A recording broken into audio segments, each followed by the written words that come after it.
Sejam bem-vindos a mais um FootHub Podcast. Esse podcast que vem recebendo uma série de pessoas para falar sobre as questões, os aspectos técnicos, né? As suas vivências, as suas realidades durante seu tempo de vivência no futebol, certo? Hoje do meu lado, meu parceiro de programa, meu parceiro de podcast. Oi, Fernando, tudo bem? Tudo bem, Adriano? Prazer em estar mais uma vez contigo.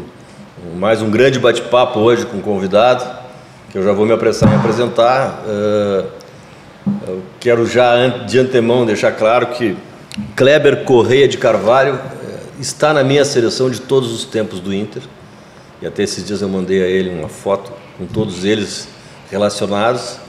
E além de tudo, além de ter sido um grande jogador, é uma pessoa humana maravilhosa, um grande ser humano, um atleta na acepção da palavra e um líder silencioso de vestiário, com quem muitas vezes eu contei no período em que trabalhamos juntos. Kleber, prazer em estar contigo, prazer em te receber. Tomara que a gente converse por um bom tempo aí com ótimos assuntos. Prazer todo meu, Fernando, Adriano, prazer estar aqui com vocês, é sempre muito bom. Eu gosto muito de falar de futebol, por mais discreto que eu seja, mais silencioso que eu seja, mas quando o assunto é interessante, eu gosto muito de expor as minhas ideias. Eu já vou sair te perguntando o seguinte, sempre teve esse perfil assim, de ser um cara mais reservado, de ser mais calado, mais quieto, te tornou falante, depois parou de jogar bola ou seguiu sendo na tua? Perante os microfones e as câmeras, sim. A parte dele, o presidente acabou me conhecendo um pouco mais, né? Eu sempre fui um cara que procurei brincar muito dentro de vestiários, mas sempre com uma brincadeira, mas sempre levando a sério dentro daquilo que era possível e tinha que estar sendo feito, né? E fora de campo, para mim é uma coisa normal, assim, com meus amigos, com a minha família, eu sou um cara totalmente extrovertido, alegre. Kleber, tu te forjaste pro futebol em São Paulo. A gente está aqui em São Paulo, mais uma vez, nós estamos no nosso estúdio itinerante, né? Coordenado pelo Guilherme aqui, que está fazendo um trabalho maravilhoso conosco. Aqui na Sporteca, mais uma vez, já agradecendo o pessoal da Sporteca mais uma vez. Mas tu te criaste para o futebol, né? Ali para os lados de Itaquera, né? Jogando bola, e principalmente aqui em São Paulo, né?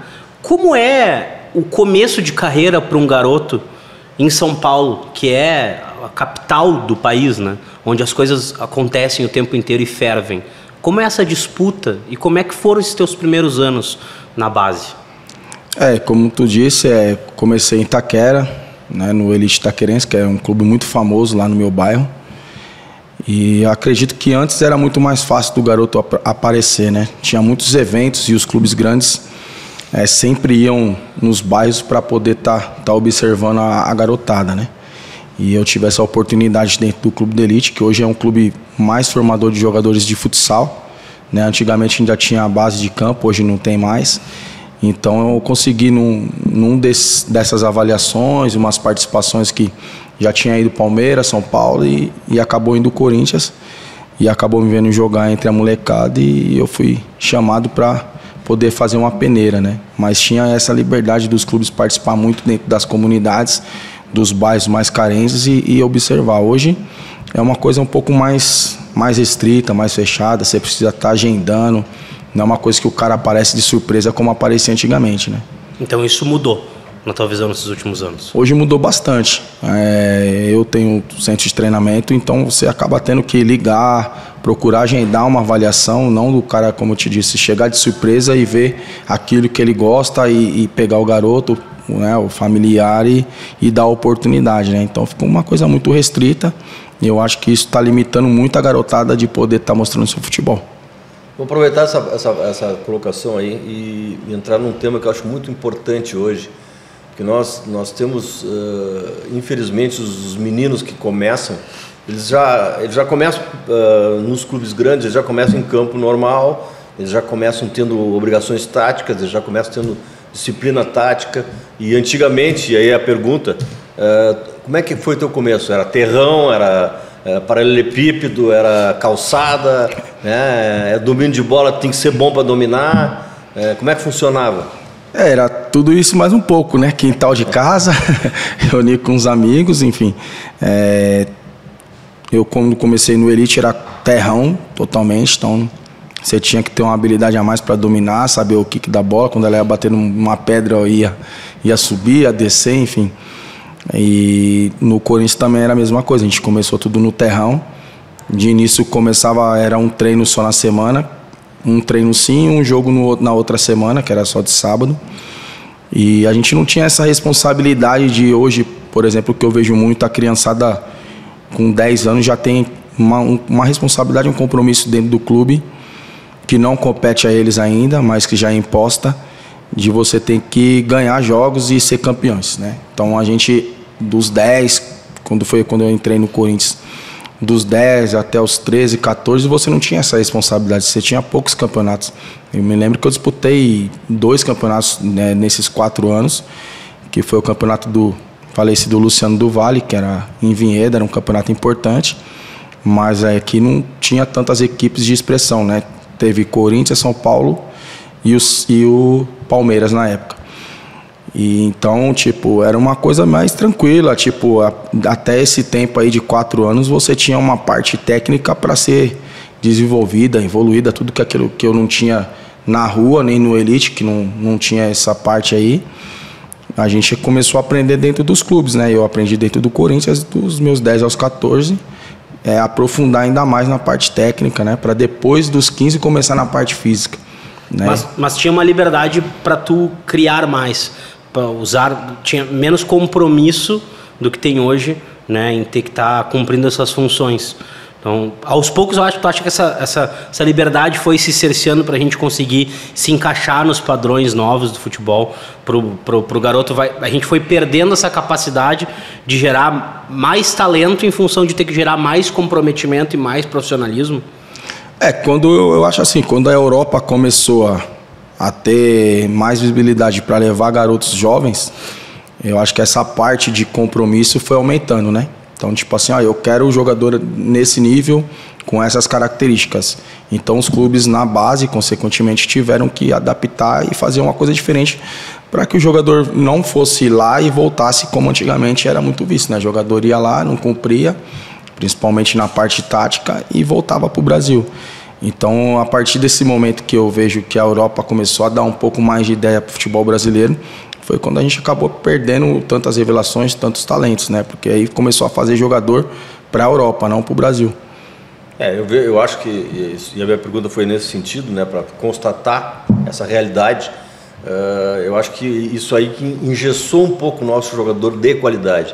Ele fica mais limitado a estar dentro de um contexto tático, com outros 10 jogadores ou com outros 9 jogadores de linha, e acaba não tendo aquela liberdade para ser inventivo, para ter a iniciativa, né? Como ele tinha antes lá no terrão, na calçada, né? No paralelepípedo. Aí ele jogando muito tempo ali, brincando com a bola muito tempo ali, ele fica até mais corajoso para tentar uma jogada individual. No momento em que ele chega, né, com 10 anos, com 12 anos, e passa a ter uma disciplina tática, e passa a ter uma função definida, e tem que voltar para marcar, né, ele acaba se inibindo na hora de ter uma iniciativa para driblar, e para superar a marcação, e para fazer uma jogada que poderá dar um contra-ataque, né, e que vai desarticular toda aquela armação que foi feita pelo treinador. Isso aí é um negócio para a gente pensar, é um negócio paradoxal, eu vejo, porque eu gosto de time taticamente bem estruturado.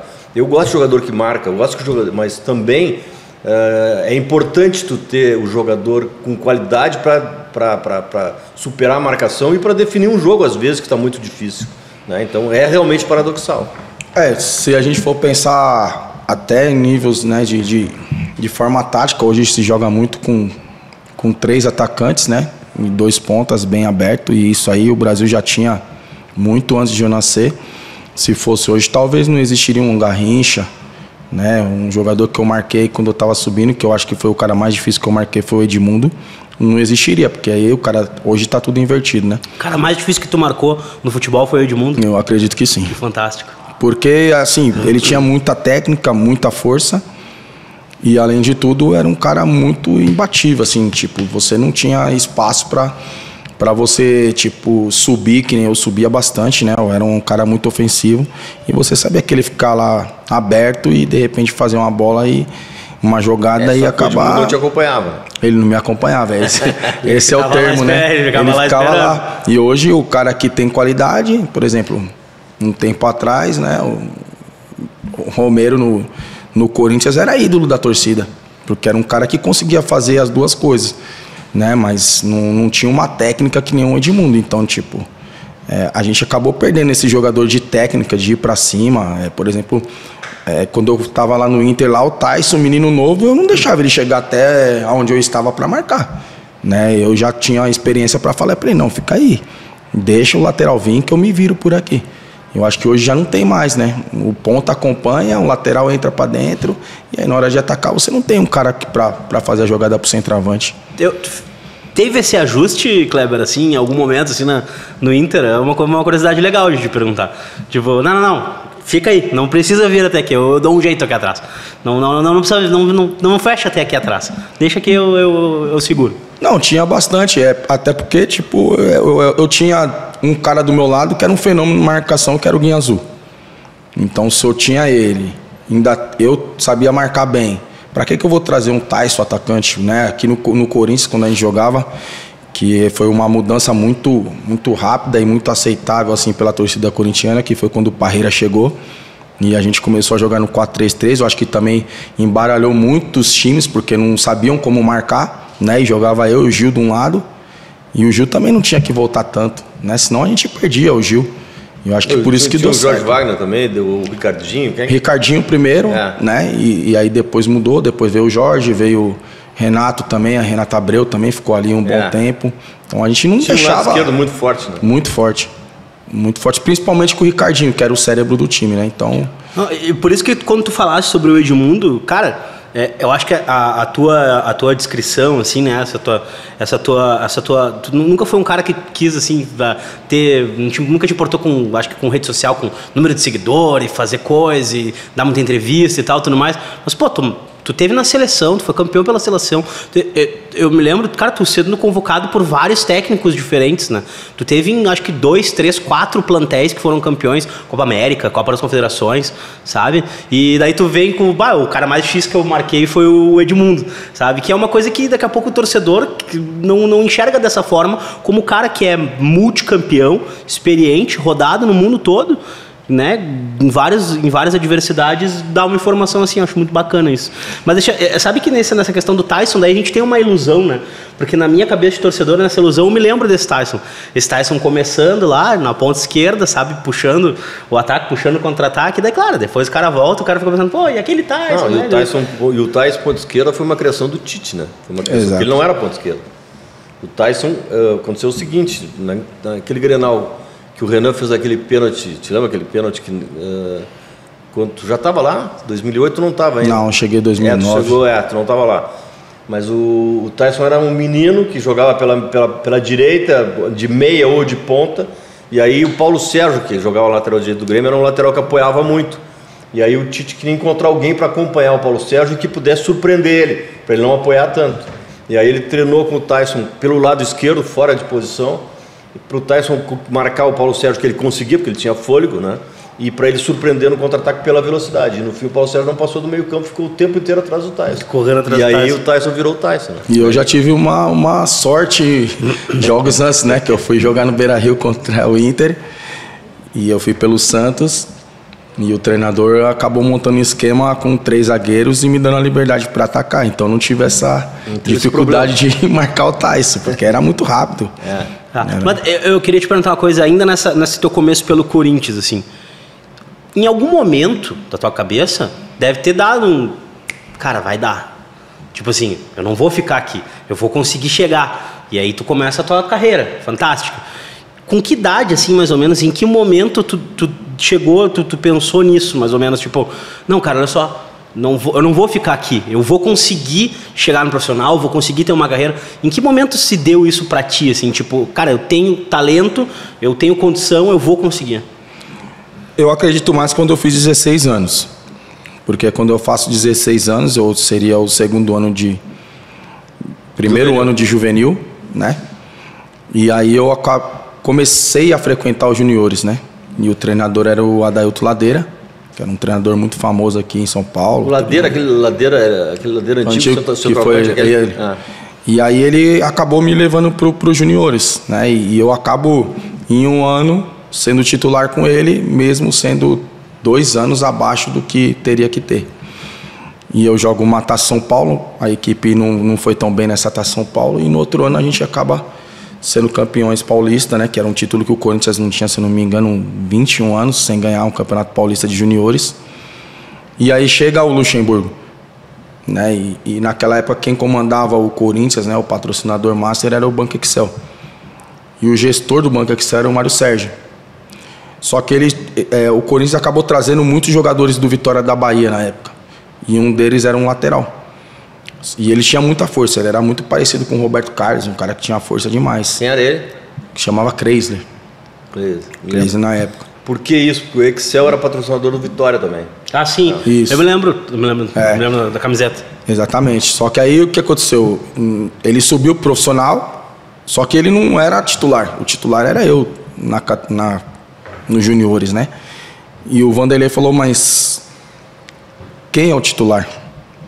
E aí, tipo, apontaram. Mas o banco, como era patrocinador, meio que empurrou ele lá na situação e, enfim. E o Vanderlei acabou me observando, né? Na verdade, quem me observou mais foi o Oswaldo de Oliveira, que era auxiliar do Vanderlei, e o PC Guzmão, que era treinador de goleiros na época, junto com o seu Valdir Joaquim de Moraes. E eles acabaram analisando outros jogadores, né? E os mais novos eram eu, o Everton e o Rodrigo Pontes. E eles acabaram subindo e aí eu vi que eu tinha muito mais possibilidade de me firmar. E o Vanderlei era um cara que pegava muito no pé da gente. Mas assim, esse time da Taça São Paulo, eu me lembro que os 3 que tu falou, tu, o Everton, foram muito... O Corinthians não ganhou, mas tiveram muito destaque, né? Nós tivemos, principalmente o Rodrigo Pontes, né? Que foi um principalmente. Todo mundo imaginava que ia estourar, né? É, exatamente. Porque a gente era muito novo, né? Nessa primeira taça, né? A gente jogamos 2 taças. Na primeira, o time não foi tão bem, né? Saiu logo nas quartas de finais. Mas a gente, como moleques novos, né? De menos idade, acabamos fazendo uma boa taça. E já aí, depois de 1 ano, a gente acabou sendo campeões. Né? Mas aí subiu praticamente 11 jogadores, né? Subiu nós 3, subiu mais Edu, Fernando Baiano, Índio, que já estava no profissional. E era uma coisa que o Vanderlei gostava muito, né? Da mescla entre os caras experientes e os caras mais novos, que ele pudesse tomar conta, né? E tu falou, o Luxemburgo pegava no pé, ainda mais que ele era lateral também, né? Então não tinha essa coisa era da origem, talvez, né? Fosse mais chato lateral, ainda. Lateral ruim. É lateral ruim, né? O lateral. Eu vi, ele jogou no Inter. É, sim, ele falou. Era destro, mas não jogava. Não vai dizer que jogava nada, não vamos chegar a esse extremo.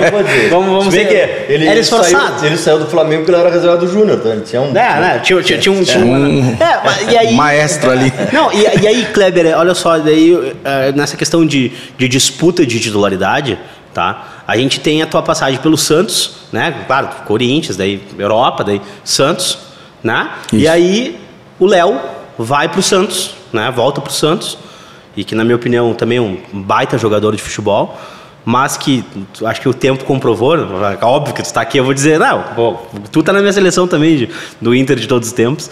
Então assim, e isso acabou fazendo com que por uma via ou por outra tu acabasse no Beira-Rio. Né? Mas essa chegada posso contar essa história? Vai ser bom. Deixa aí, eu ia falar, deixa pro meu pai contar. Vamos ver. Não, aconteceu o seguinte, o Delcir Sonda tinha uma relação muito estreita com o Marcelo Teixeira, presidente do Santos. E o Marcelo, volta e meia, pedia dinheiro emprestado para o Santos, para o Delcir, e o Delcir emprestava. Né? E tinha lá aquela relação do Neymar, que estava recém iniciando, o Neymar era menininho e o Delcir comprou do Santos. E daqui a pouco o Delcir, conversando comigo, perguntou se eu queria o Kleber. Era sonho de consumo, o Kleber, há muitos anos, não tem condições de trazer o Kleber para cá, não, mas eu vou comprar o Kleber. E aí eu falei, Delcir, o Kleber é um jogador, tu já tinha 28 anos, né? 28. O Kleber não tem revenda, se tu levar o Kleber para lá, ele vai ficar conosco até o final da carreira dele. Ele não tem revenda, porque é muito difícil que ele pagou 5 milhões. 5 milhões em 5 parcelas de R$1 milhão. E ele disse, não, mas eu vou levar porque eu vou vender ele. Eu acho que tu não vende, mas se tu quer levar, eu recebo de braços abertos. Aí nós fomos nos encontrar, ele e o seu Jordão, que é o pai dele, procurador, no escritório do Delcir Sonda. E chegamos lá, e o Delcir, que não para de falar, né? Ele fala sozinho, né? Parece que não tem ninguém na sala. Aí o Delcir ficou 4 horas falando, o seu Jordão olhava para mim, eu olhava para o Kleber. O Delcir, ele tinha que me passar a palavra para mim começar a discutir a questão salarial. Aí, lá pela segunda hora de manifestação do Delcir, eu disse, Kleber, dá licença, fica aí ouvindo o Delcir, vou pegar o teu pai, vou ali passar do lado, vou acertar o teu salário. Aí nós saímos, em 10 minutos a gente voltou. Já estava tudo certo. Já estava tudo certo. É assim que foi a contratação. E ainda teve mais uma meia hora de não, aí foi a comemoração, o Delcir falando.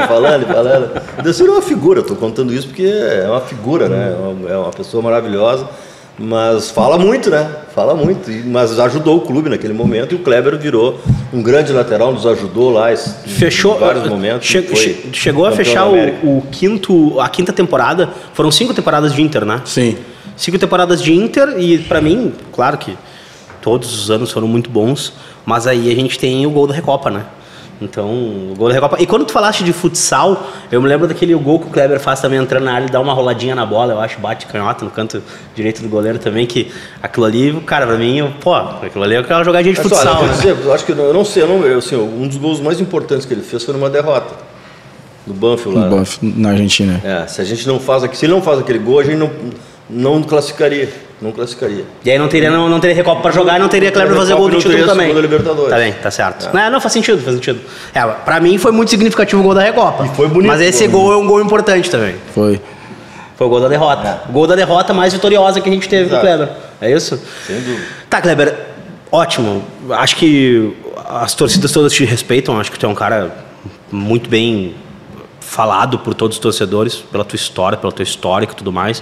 Como é que é essa tua relação com o torcedor hoje, que tu não tá mais na bola, que tu talvez não apareça de repente em programas, em podcasts, em coisas assim? Como é a tua relação com o torcedor, assim, de todos os times? Eu tenho até muito boa relação, assim, né? Acredito que talvez no Corinthians um pouco menos, porque quando eu jogava pelo Santos eu acabei cometendo um erro que eu nunca tinha cometido, que foi falar da torcida do Corinthians, enfim. E aí pegaram um pouco de birra, mas hoje já tá, já ficou... Fosse muito hábil, né? Foi muito. Posso até falar, acho que entrou muita escola na minha cabeça e eu acabei me perdendo nos comentários, mas enfim. Hoje já acertou com uma boa parte. Em relação com o Santos também sempre muito boa, com o Inter não dá nem para falar, porque tá muito próximo, né? Foi o que mais ficou próximo de mim até o final da minha carreira, então, tipo, a relação é muito, muito perfeita.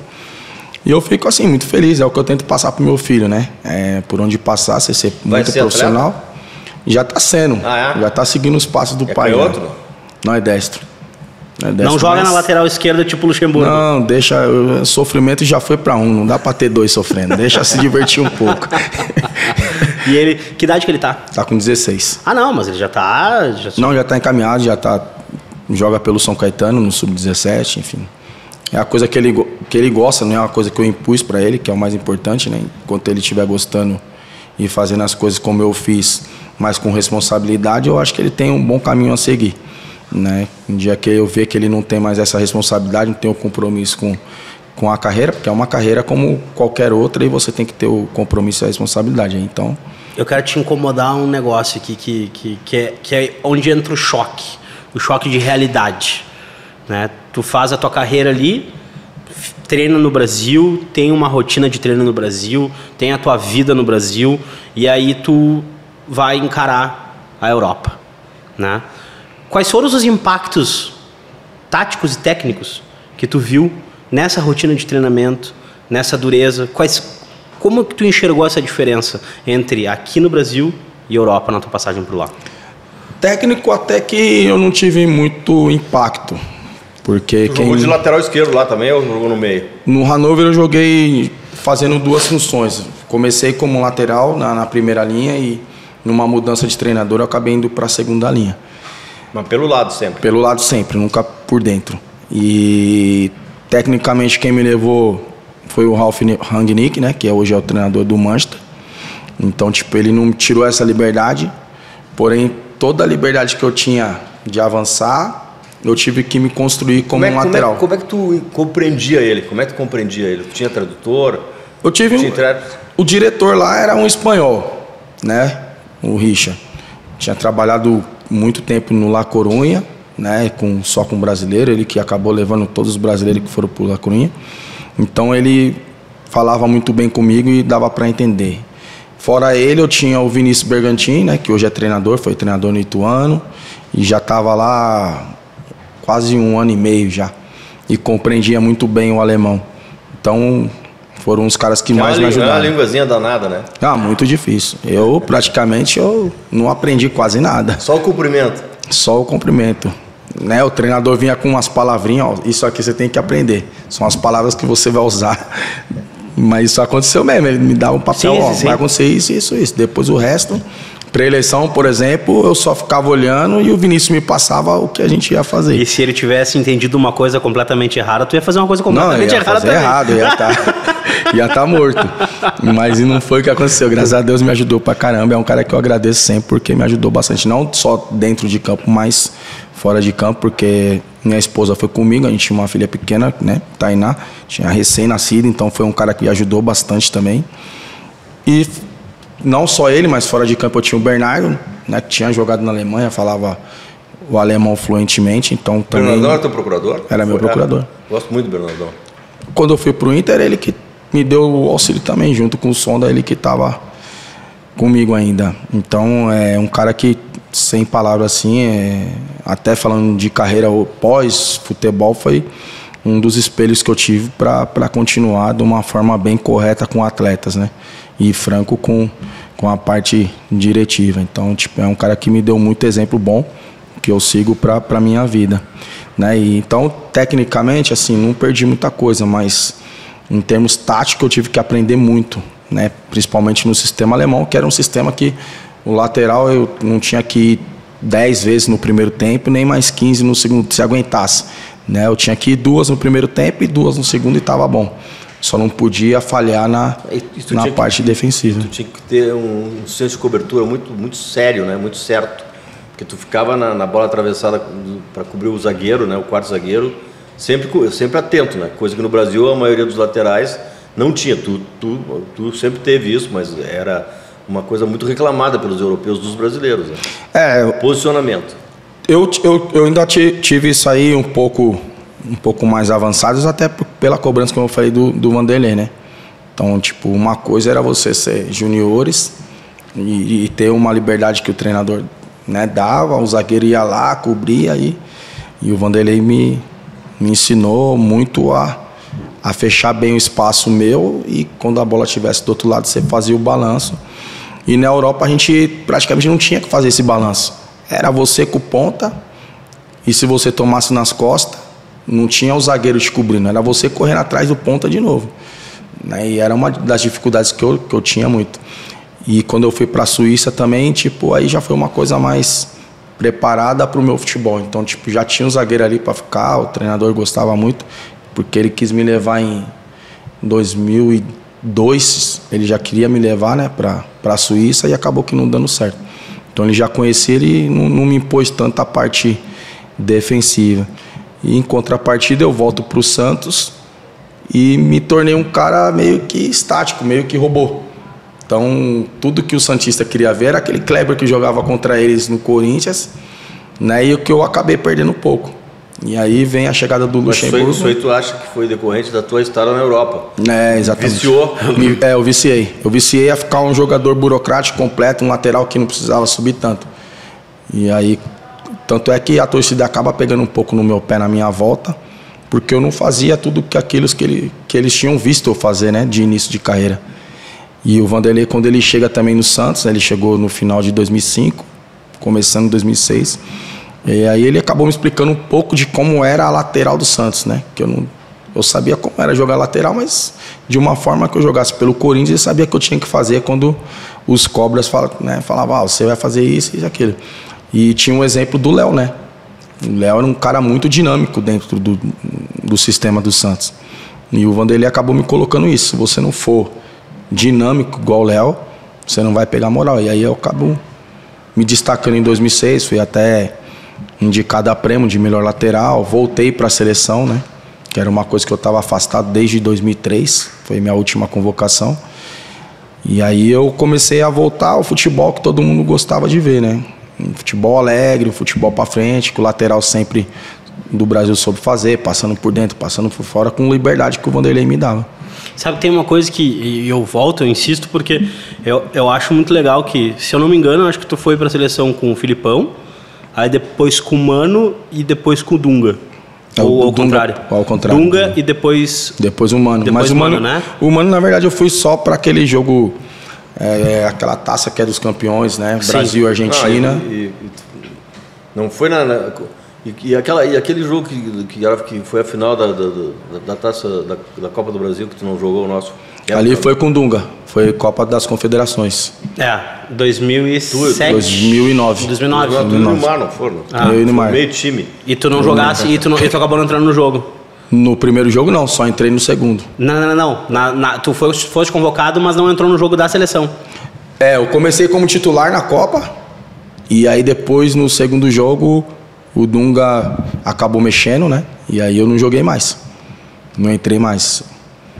E eu lembro que eu fiquei louco com o Dunga, velho. Mas, bom, a questão é assim, eu acho muito bacana, porque ser lembrado por 3 técnicos é uma coisa que, claro que não se repete tanto, tendo em vista a quantidade de tentativas que se fazem na lateral. Porque, assim, se a gente for parar para pensar em jogadores que são únicos na sua posição, né? Agora, 3 técnicos diferentes em 3 momentos diferentes da seleção, né? Então, isso é uma coisa que sempre me chamou a atenção. Tipo assim, cara, tem muita qualidade, porque é um cara que é lembrado por todos os técnicos que tem ali, que é um cara que vai integrar, né? Na verdade, foram 4, né? 4 treinadores. Quem mais teve? Teve o Parreira, mas o Parreira havia trabalhado comigo no Corinthians. No Corinthians. Né? E ele foi o meu último treinador na seleção, que foi em 2003. Agora, Felipão nunca havia trabalhado, nem o Dunga, né? E nem o Mano. Já temos mais um técnico aí, então. São 4, na verdade. Só São que um 4, só que um não um já- vale. Um não vale, que era um jogo só. Ou um não vale, que já trabalhava junto. Não, vale os 4, pô.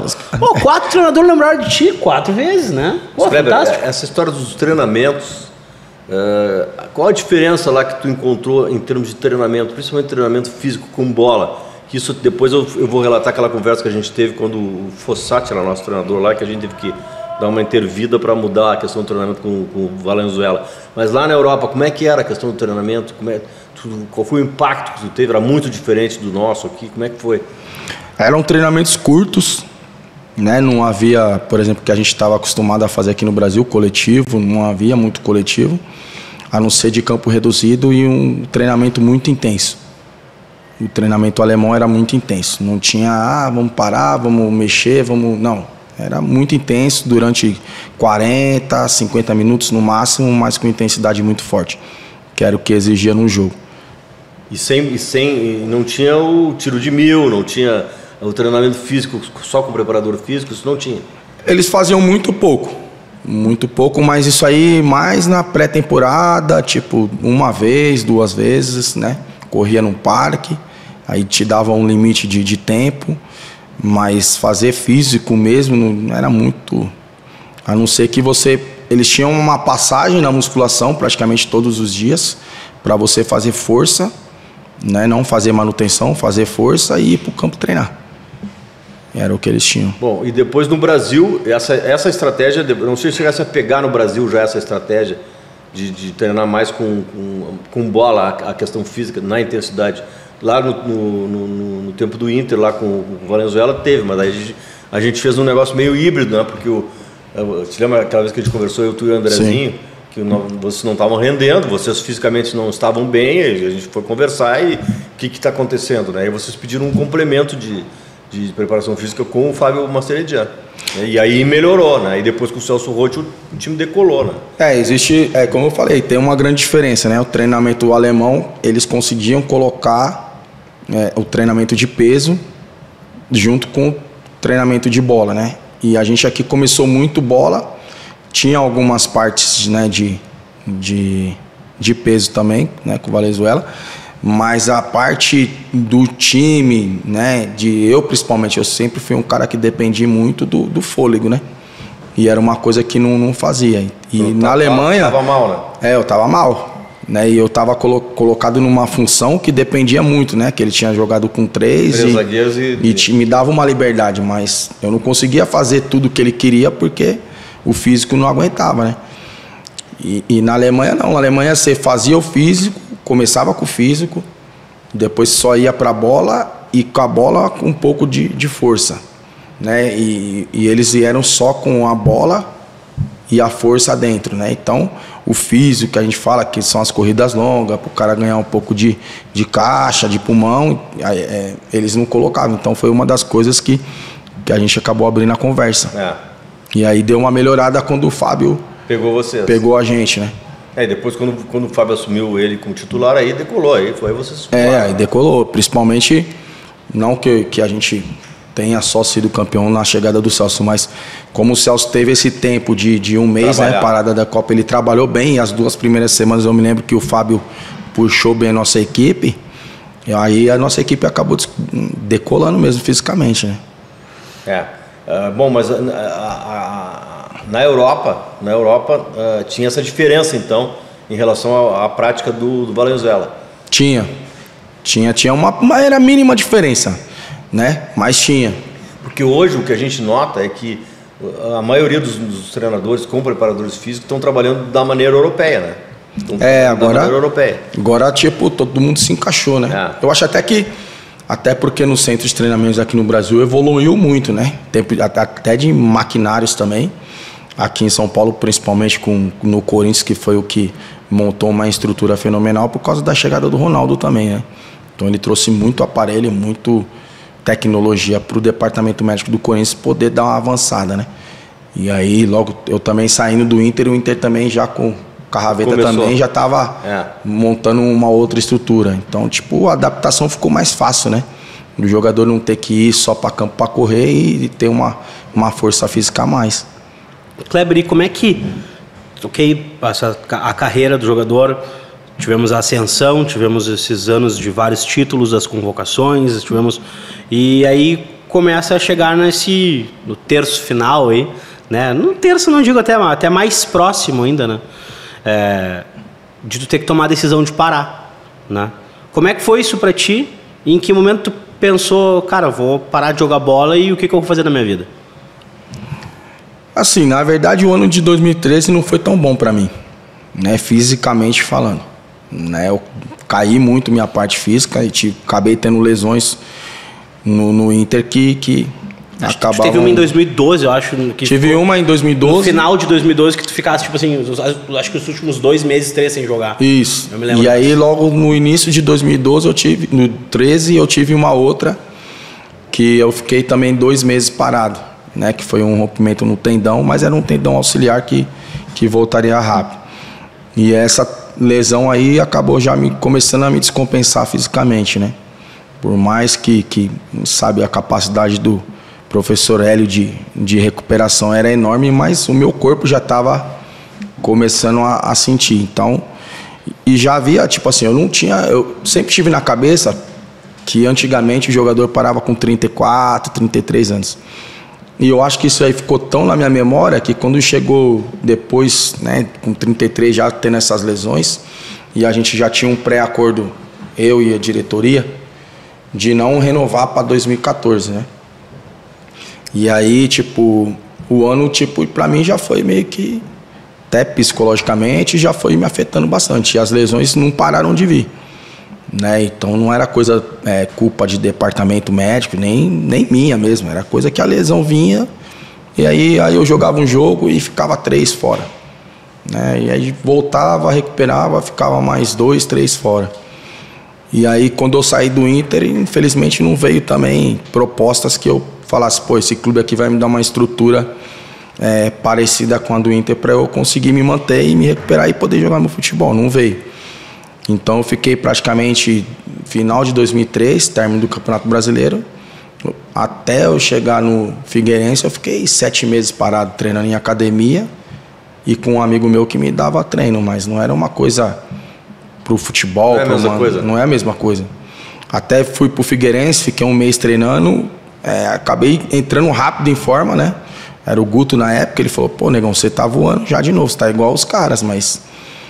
uma coisa era caixa, né? Peito, eu aguentava pra caramba, mas a musculatura ainda estava fraca.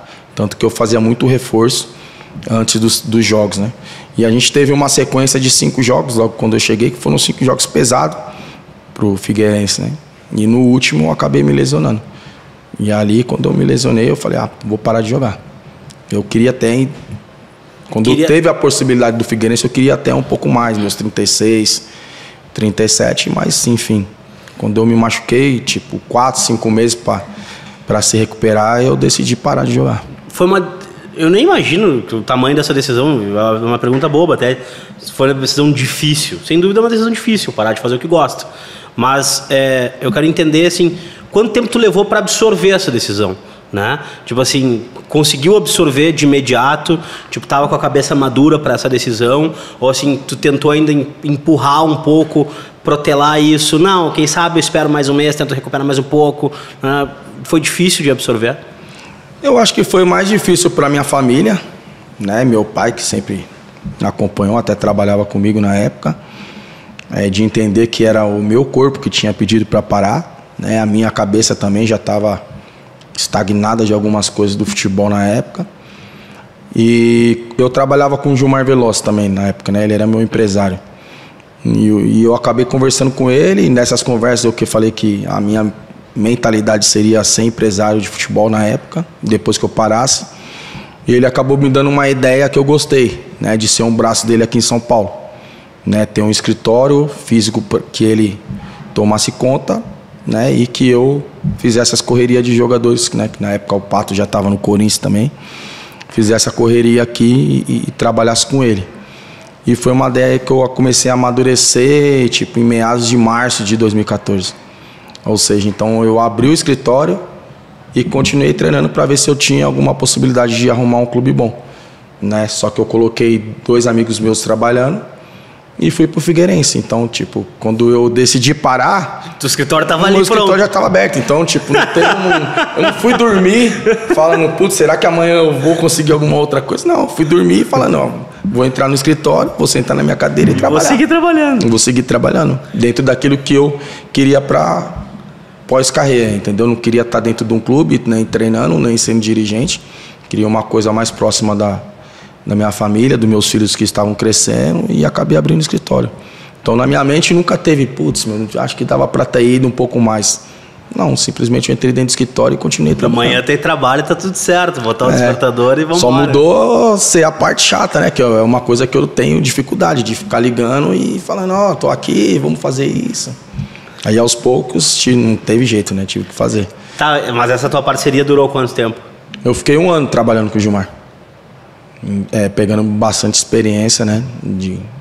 De fazer as coisas corretamente, de ter...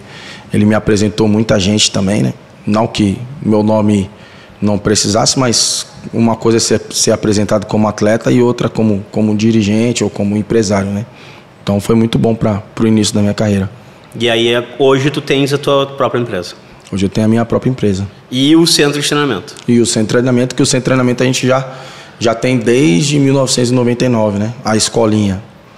Mas provavelmente ela cresceu? Cresceu muito, bastante? Cresceu muito. Ou seja, o Kleber nunca tirou férias do futebol? Não consigo. É uma coisa que eu não tenho nem pensamento de sair. Claro que futebol, de todas as formas, né, dentro de campo, fora de campo, vai ter algumas coisas que a gente não concorda, né? Não concordo com um monte de coisa, mas você acaba se adaptando também. Tá. E hoje tu tem atletas que tu coloca nos clubes? Quantos atletas tu tem? Que nível de atleta? Como é que tá a tua vida nessa área já definida como tua futura profissão? De início eu não quis colocar muitos atletas dentro da empresa, né?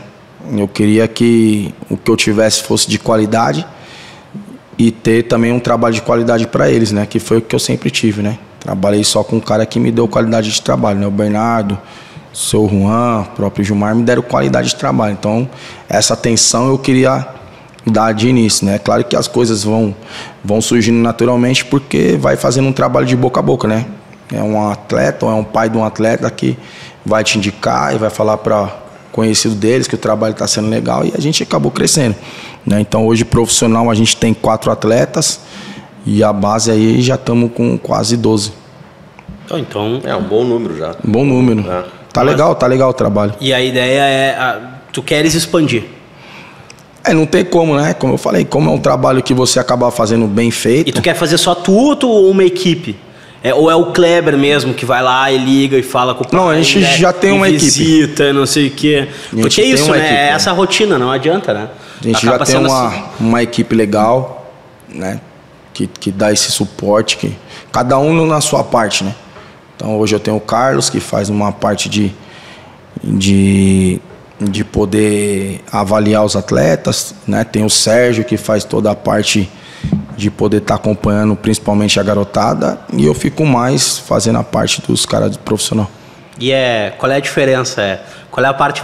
Qual é o que te atraiu mais, Kleber? É melhor jogar bola ou é melhor estar do outro lado do balcão ali? Não, sem dúvida jogar. Sem dúvida é jogar. Mas é uma forma de ficar perto, né? Mas é uma forma, e poder passar toda a experiência que eu tive no futebol, conseguir passar para eles também, isso aí é o que mais me deixa feliz, e ver que eles estão seguindo um passo bom, né? É claro que no meio do caminho sempre vai ter um que vai sair, isso aí não tem jeito, né?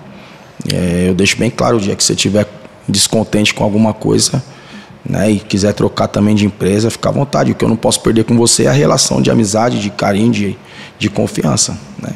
E esse é um momento, eu sempre digo isso, né, para alguns amigos que trabalham com agentes ou empresários. É um momento, essa relação é uma relação que tem que ter muita verdade. O jogador muitas vezes tem que ouvir o que ele precisa ouvir, não o que ele quer ouvir. E esse é o trabalho importante, né? Aconselhar no sentido de que ele faça o que é certo, não o que ele precisa, não o que ele quer fazer. Porque a vida de vocês, e tu é um exemplo disso, é uma vida de renúncia. Sim. Né? Durante 20 anos, tu fez muito mais coisa que tu não queria fazer do que coisa que tu queria fazer. Sim, né? Exatamente. Tanto dentro do campo, né? Porque a bola tu fica com ela aqui em 1 minuto e meio, 2 no máximo. Mas no máximo tu tem que correr, tu tem que estar preparado, tu tem que te preparar fisicamente, né? A alimentação não pode ser a que tu mais gosta, né? Tem que ser aquela que é necessária para a tua atividade, para te continuar usando o teu corpo, que é a tua ferramenta de trabalho, né? Tu tem que saber preservar aquela ferramenta de trabalho. E o empresário, o agente, o procurador, ele tem esse papel de conscientizar o jogador exatamente disso. Lá na empresa hoje nós temos, né, que foi um jogador de futebol, tem eu e tem o Carlos, né, com a carreira uma distinta da outra, né? Eu consegui atingir um nível muito alto. Ele conseguiu jogar aqui em São Paulo, ele jogou pelo São Paulo, depois foi para o Japão, né? Foi até antes do Zico. Foi o brasileiro um dos 3 primeiros brasileiros que jogaram na China, né?